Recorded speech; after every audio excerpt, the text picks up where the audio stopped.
Hello, I'm Becky Dowd, and this is The Journey to Salvation. Join me as we walk alongside real people and hear the unique journeys that led them to faith in Jesus. Today, my guest is Wendy Watson. Hey, Wendy. Hi, Becky. How are you doing today? I'm good. You drove all the way over from Parkin. Yes, took me a while to get here. Wendy is the sister of Beth Ratliff, and Beth is on episode 46 of my podcast. And so if you haven't listened to Beth's story, be sure and go back and listen to that. And I actually knew your mom, your and Beth's mom. I know her, Bonnie. We worked together at United Medical a long time ago. Yeah. And she loved working there. Yes. She was just, she was a joy to be around there. Yeah. She was one of the ones you really enjoy talking to and being around. And she was always just so positive. That's good. Sweet. Yes. Sweet mama. Yes. But anyway, so Wendy, you're going to share your story with us today. You want to start with just kind of where it all began for you? Yes. I was born and raised in Earl, and on 1313 6th Street. My mom still lives there. Oh. Mom will be 86 next month. But Earl was a beautiful place to grow up. Went to school there, kindergarten through 12th grade. And I could say our life was pretty normal, you know. We had, I have wonderful childhood memories of growing up in Earl. My parents, you know, they were Christians. They were hardworking parents. They provided for us, we didn't need for anything. We had wonderful Christmases. I have so many fond memories of Christmases. My dad, he played Santa Claus in the Methodist church, and we didn't even know it. Oh, really? Yeah, he did. He did. I don't think I wasn't born yet, though, but he did. But I do remember going around and Mom driving the car and Daddy getting out and going to different houses, and playing Santa. Yeah, so it was. We grew up in the Methodist church, and it was a great place to grow up in. I mean, so many wonderful people in there, and I remember going to Sunday school and just learning about Jesus, learning all the Bible stories, and just a wonderful childhood. How was it for you in high school? And in my teenage years, once again, just Earl was just a good place. I was a cheerleader from junior high to high school, 6 years. Also marched in the band, played the flute. And, I knew right from wrong, but I chose, other things, I would say I didn't have the fear of God, Mm-hmm. I would go out and do my thing, but still come to church on Sunday, and ask God to forgive me, and thought everything would be okay. And then go out and do my thing. And at that time, I just didn't have the fear of God. Now, are you you've got Beth and Scott are your siblings. Are you the youngest? Yes, I am. I'm the baby. Okay. Yeah, Beth and Scott, or Beth would always say, Daddy loves Scott and I, but they really love Wendy. The baby is always loved the most. I'm not the baby. That's how I know that. Yeah, Mama said that, they didn't know back then, what the gender was of the child. Mama wanted a little girl with a lot of hair, and Daddy said that when I was born, I had a bunch of hair. Yeah. So, no, they loved us all the same, but they always tease me and say they really loved Wendy. Yeah. So what went on from there? Okay, well, in 1998, I graduated from Earl, and not really sure what I wanted to do. I remember crying a lot, and Beth would say, Wendy, it's all right. You're going to be all right. You'll figure it out, And, but I worked at a little grocery store there, and I went to East Arkansas Community College and got my associate's degree. Mm-hmm.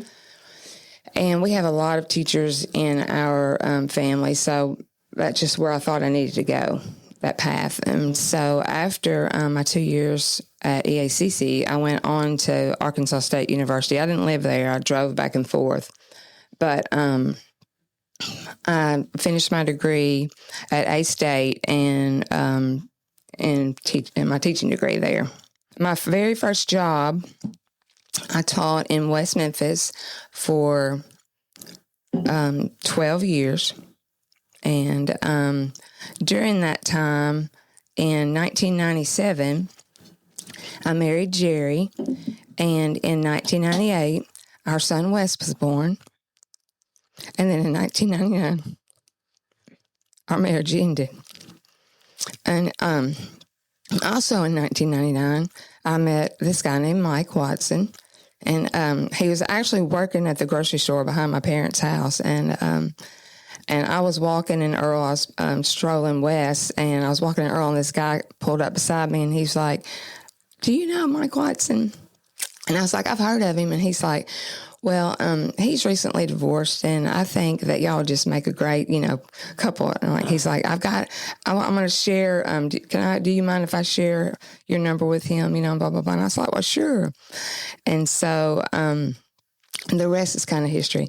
So we went out, and as you would, I don't know, the old saying is kind of, I don't know, maybe we were kind of rebounding. That may have been the word, but and we also would say, put the cart before the horse. So, Wilson, our son Wilson was born from that relationship. And Mike had 3 beautiful daughters, or he does have 3 beautiful daughters. Courtney at the time was 7, Laura was 6, and Brittany was 5, and he had custody of the girls. And so I was pregnant with Wilson.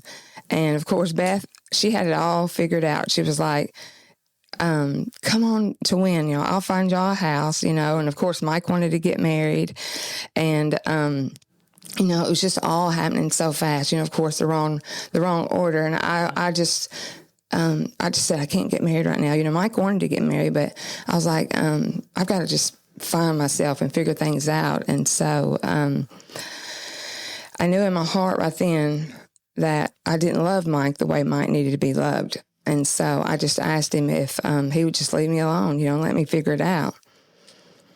And so he did. He left me alone. And so I had Wes, and I was pregnant with Wilson. I had to go back to teaching in West Memphis, not married, and I was so embarrassed, and that just wasn't the order it was supposed to go in, and so I even had to end up moving out of my apartment and moving back home with Mom and Daddy because I knew I couldn't, do it by myself. And so I remember, though, when I lived in the apartment by myself, sometimes I would come home and there would be diapers on the doorstep, and I knew in my heart it was probably, Mike that left it there. But I do remember during that time that I had attended a revival that was going on. I said, we were going to Methodist Church in the early years, and I think I skipped that part. But during my teenage years, we ended up switching to Assembly of God. And so during that season of my life, I remember attending a revival, and I'd never heard Revelation preached, never read it, and I don't know, I think right then is when I kind of had the fear. After I heard that, I was like, I don't want to do anything, to miss heaven, And so during all that season, I just remember soul searching and praying more, and trying to find out, what my direction was in life. And I just remember that I prayed and asked God. I said, Lord, please send me somebody that will love me and Wes and Wilson like my daddy does my mama. Because, and so I just remember praying that. So in 2000, February of 2000, Wilson was born. I told you I had moved back home with my parents, and he was born February 21st of 2000. And I remember he was about a month old, and I had gone to my hairdresser in Earl to get my hair done. Her name was Patsy, just a precious Christian lady. And I remember her saying, Wendy, she's like, you've got to call Mike. He's got to see his son. He's got 3 beautiful little girls, but I know he'd want to see his son. And so I thought about it, and I went home and got on the phone and called him, and I said, hey, Mike, it's Wendy. What are you doing? And talked to him. And he said nothing. And I said, well, you need to come meet your son. So it probably wasn't 30 minutes he was in my house. Probably wasn't but about 30 minutes he was in my house. And I remember me saying, I prayed for somebody that would love me. It's like my daddy loves my mom. Well, that was Mike. And that was Mike. And that was Mike. And so, he just started coming over, and we just built a relationship like God intended it to be. And we built a friendship first, and then, we just grew to love each other. We just fell in love. And so in September, we got married. And I always wanted little girls because I love to do hair and makeup and all that. And so I just remember thinking, my life is finally complete.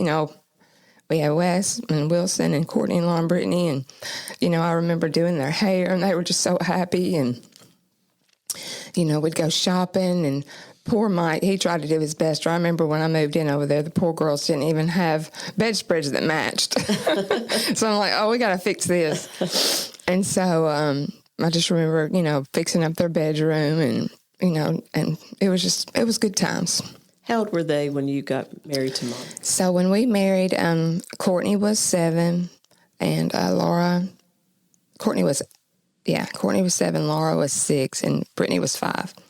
And they were so good to the boys. I mean, they were such big helpers. They would. I remember helping us change diapers, and just we had a good Christmas together that in 2000. I have lots of pictures and videos. Mm-hmm. So we just had a good Christmas together in December of 2000. It was, February of 2001 when the boys started getting sick. And we were just treating the symptoms. I was going to the pediatrician. They were running high fever and ear infections, But it seemed like they just weren't getting better. They were sick and through February and into March. And then when I finally switched pediatricians, and when I did, they found out that the boys had mono. And so in May, this was Mother's Day, May of 2001, we were strolling. Wes was too sick to, we couldn't go to church. So we were in Earl, and I was just strolling him, trying to get some fresh air. And he was just so sick he couldn't really hold his head up. And so we went to the ER in LeBonner. And so they started doing tests and such, and they found out that he was in liver failure. He needed a new liver. And so Jerry, Wes's dad, and Mike and myself, we were at UT Bold trying to figure out who would be the better candidate, for a liver transplant. And they didn't want me to do it, because they knew I needed to be able to take care of him. And so Mike was the better candidate. And so he was getting prepped and everything. And then they had called us from LeBonner and said that Wes wasn't going to make it. So we had to, I remember Jerry and Mike, myself, just running back across the street and just getting up there to the room. And he was, and he didn't make it. He passed away. But I can't tell you the peace that I felt in that room. I mean, he was surrounded by everybody. He loved him. And I just knew, I don't know, I just had an indescribable peace that that passes all understanding. Mm-hmm. And he went to heaven that night, May 14th, 2001. And sitting, in the bed next to him was Wilson. He was still sick, but, we were praying and seeking the Lord, and we just really believed that God was going to heal him, And, but a week later, he passed away. So Wilson, I just remember being in that room, and the lady in La Bonheur coming around was playing the violin, and she just ushered him into heaven. And so we had, I couldn't do it in myself. Beth, she was my rock, and she went, bless her heart, and she went and just got all the funeral stuff together for us, because I couldn't do it. Mike couldn't do it.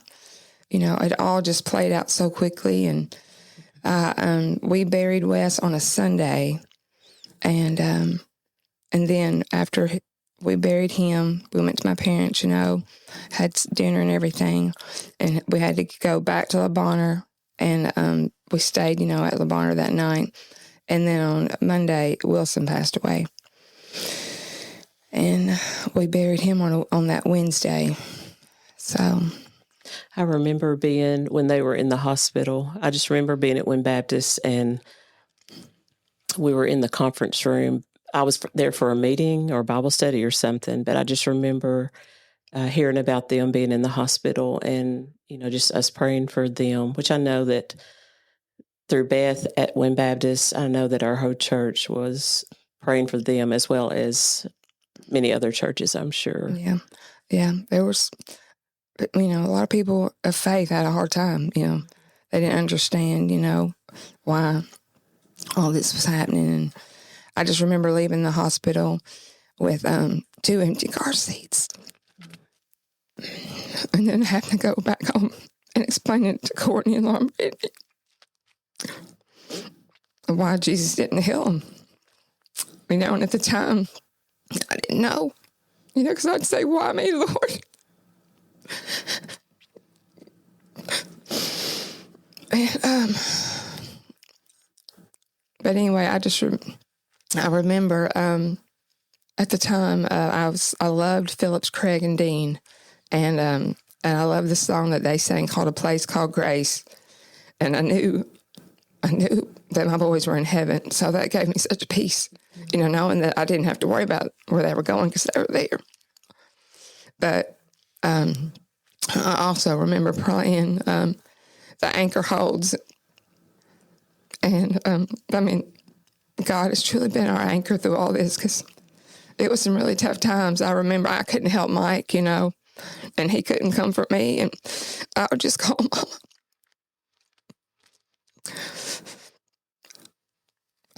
And I would just, from the bottom of my stomach, I would just belly up. It hurt so bad. And Mama would just listen on the other side. And she would just, she would just be there listening. And that's all you could do. There was nothing to say. But, I had to go back to work. And I just know, I know that by the prayers of others, and I do believe that poem, Footprints in the Sand, that Jesus was carrying us. Because I couldn't even tell you when that I finally was able to say, instead of why me, that I was finally able to say, why not me? I'm nobody. I'm just a sinner. And Jesus, you sent your son. You sent your son to die for me. So if you can do that, why can't I keep on? But it took me a while. It took me a while to be able to say that. But I'm not sure when, because the boys have been gone 25 years this year. So I don't know when it was that I was able to say.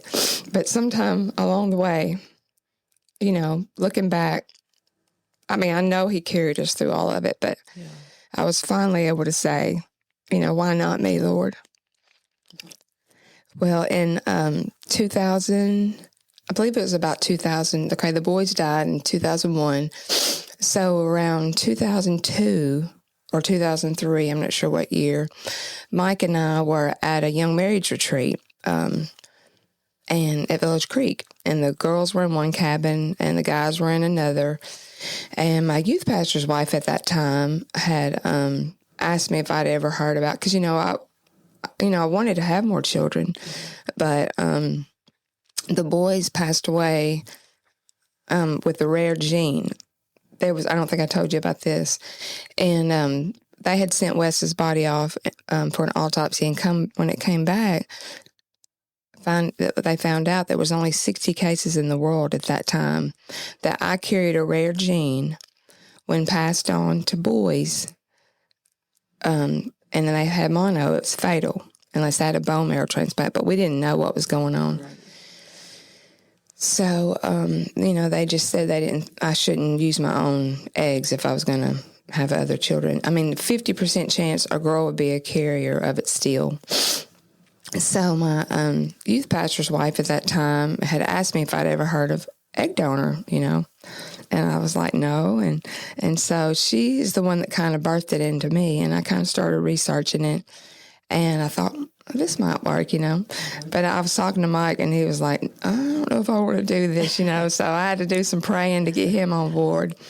But finally, he got on board, and so we went to this place in Little Rock called Surrogacy Solutions, and they'll find donor eggs for you. So I just remember going through a portfolio of different women, and I was trying to find similar characteristics, dark hair and dark eyes. And so I chose a lady, and you never meet them. You just have her, portfolio. And so you get on this. So I don't always tell those details. But anyway, we, I'm not sure exactly what month it was, but when we found out, that we were pregnant. And so we did blood work, and all, and they knew that it had took, the transfer. And so we had ultrasound, and they were twins. And so in May 6th of 2004, I gave birth to twin girls, Emma and Olivia. And they're 22 years old now. Let me see that. So the girls were about a month old. Yes, because this was June. They were born in May. So in June of 2004, I had gotten a call from my mom, and she was like, Wendy, she was working at United Medical, and she was like, Wendy, I don't know all the details, but something has happened to Shelby. So, and I knew that our daughter Brittany, and Shelby were at church camp together. And Shelby is Beth's daughter, your niece. Yes, Shelby's my niece. And so the girls, like I said, were just like a month old. I don't even remember who I got to watch them. But Mike and I just remember us getting in the car and rushing over to the ER and Wynn to see what was going on with Shelby. And I pulled up, and I just remember all these cars being there, and I saw, looked, and all these people were crying. And I knew right then that Shelby was gone. And I can say that's the first time that I was actually mad. I was mad at God. Not over your sons, but over Shelby. Yep. Because I was like, God, why would you take my sister's baby? My sister had been so faithful all of her life. I just didn't get it. And so that was tough. That was tough. I know that was hard on your mom, losing 3 grandchildren now. Yes. Yeah. And I don't know if I said this in Beth's testimony, but I just remember your mom being there at the hospital. And all she said was, God is in control. God is in control. Yeah. And I knew she loved the Lord if she could say those words. Yeah. And she trusted him. Yeah. I just couldn't understand. I knew. I was heathen. I was a heathen growing up. And Beth was just, she was just good. And she had the fear where I didn't. And I was thinking, okay, Lord, why do you want to take hers? It was tough. But I know now. I do understand now.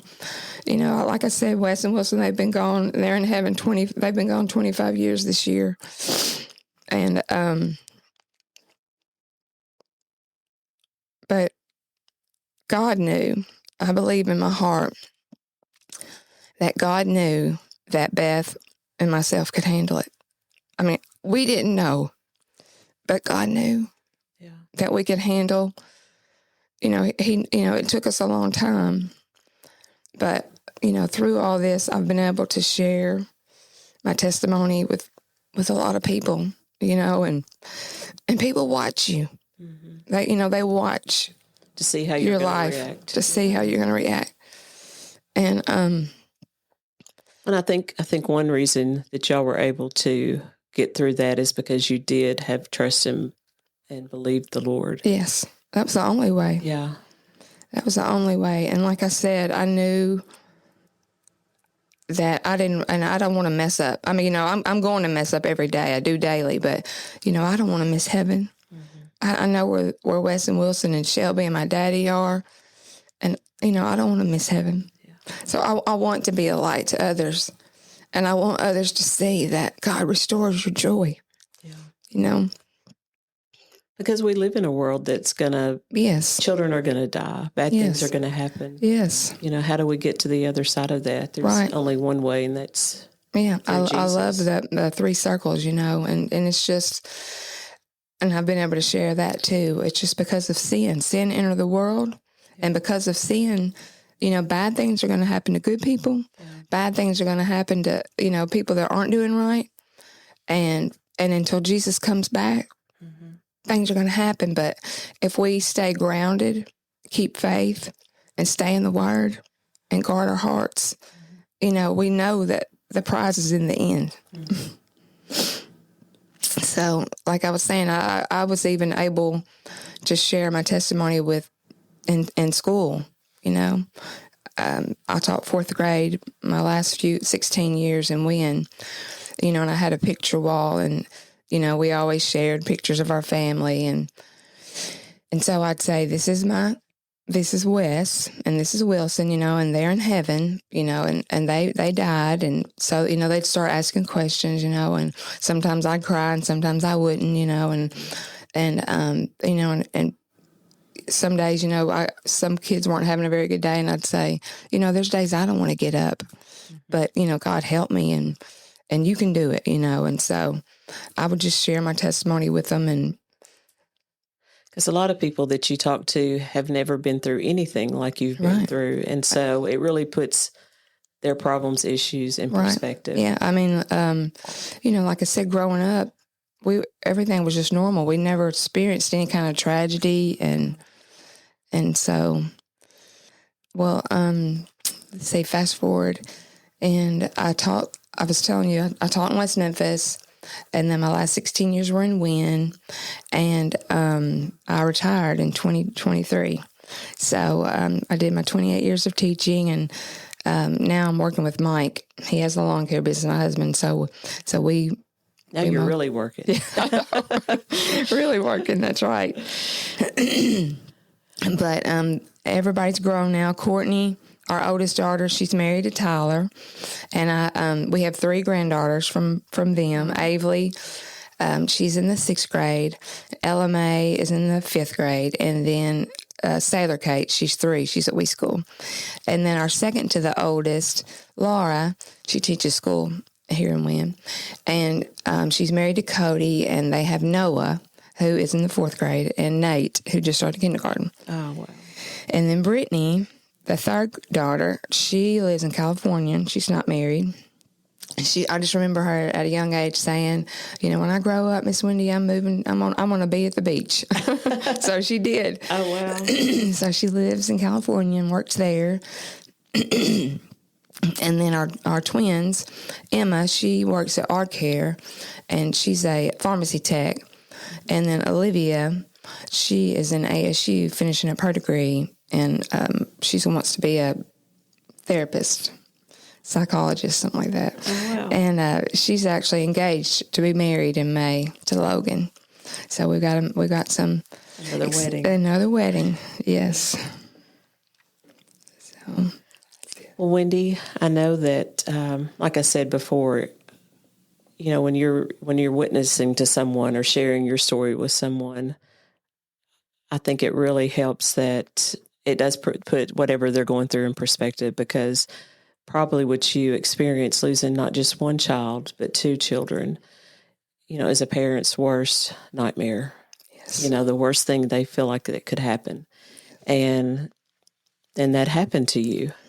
And you have that hope, though, for one thing, because you followed the Lord and He allowed you, or you walked with Him through that. Yes, I do believe that it's a choice. We have to make a choice every day. I'm going to get up and choose joy. And I know I get it. It's hard. It was hard. But I just try to when I'm telling people my story, just try to to show them how we chose joy. In this, and didn't stay in waller. Yeah. In our sorrows and. But, I don't judge anybody because everybody's trials are different. But right. And for some parents, they never get out of that grief and move forward. Yeah, it's tough. Did you ever go to while we were waiting? Yeah. Yeah. Okay. Oh, yeah. That's been a blessing, too. When I know Beth shared that when Kim Diller decided to do that in her home, I was there at that first meeting, and and it was just a really neat to hear everybody, share their stories and because Beth and I didn't have that at first, we just relied on each other. Right. And, so to have that, it's just been really beautiful, and Beth, she leads those groups every month, and, I try to go to most of them. I do. But God has just been all in that. Right. So while we're waiting is a ministry that I think we talked about that. Mary Jones talked a lot about that because they're actually facilitators at weekend retreats. Mm-hmm. And then Beth hosts one at her house in Wynn, just one night a week. Right. Thursday nights, once a month? Yes, once a month.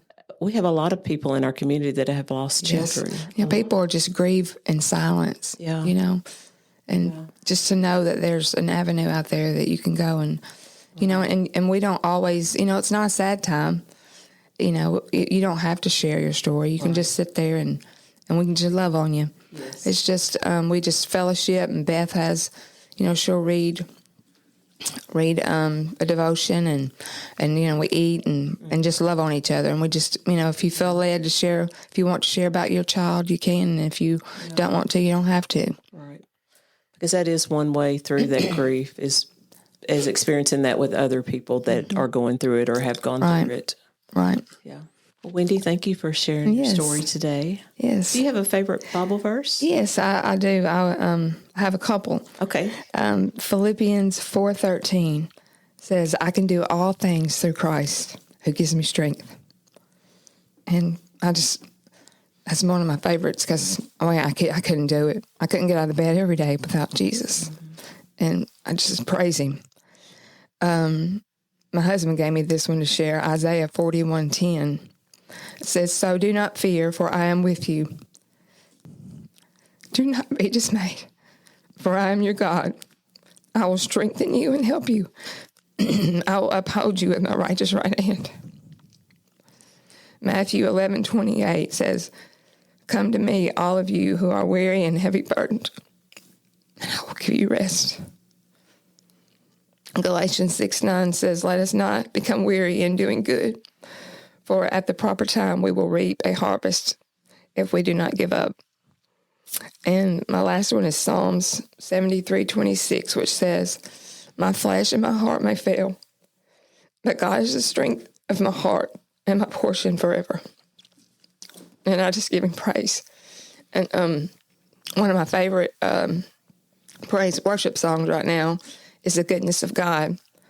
And it says that all my life you have been faithful. All my life he has been so good. And with every breath that I have able, I will sing of the goodness of God. And I just give him praise because he has been so good to me when I didn't deserve it. Thank you for joining us today. New episodes release every Wednesday, so be sure to subscribe and get notified when a new episode is available. You can listen on the Journey to Salvation website, Apple Podcasts, Spotify, and wherever you get your podcasts. So, where are you on your journey to salvation?